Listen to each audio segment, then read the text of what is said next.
ဒီနေ့ကတော့ကိုချစ်သူနဲ့ရွှေလက်တွဲရမလားလက်ထပ်ရမလားဆိုတာလေးကိုကြည့်ကြမယ်လက်ရှိချစ်သူနဲ့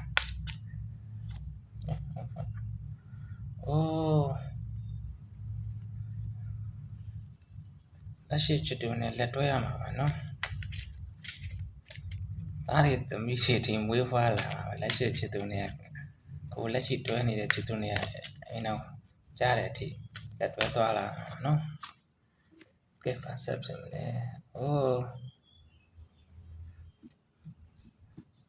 သူနဲ့ရိုးမြေချမ်းပေါင်းသိရမှာနော်ကလေးတွေပဲမွေးဖွားပြီးတစ်သက်လုံးပေါင်းသိရမှာ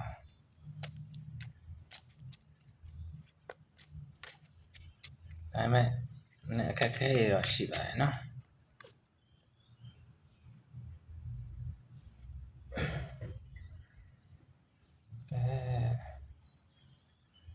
လက်ရှိချစ်သူနဲ့ပေါင်းသိမှုတော့ကိုက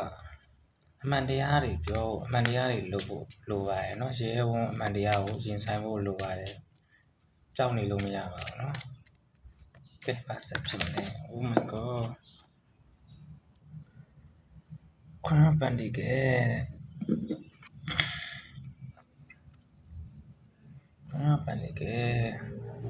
ကောင်းပါနော်လက်ရှိချစ်သူနဲ့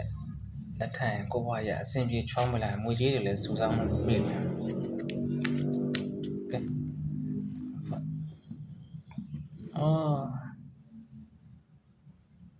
အနောက်ရှက်လေးနည်းနည်းတော့ရှိပါတယ်နော်ကိုတို့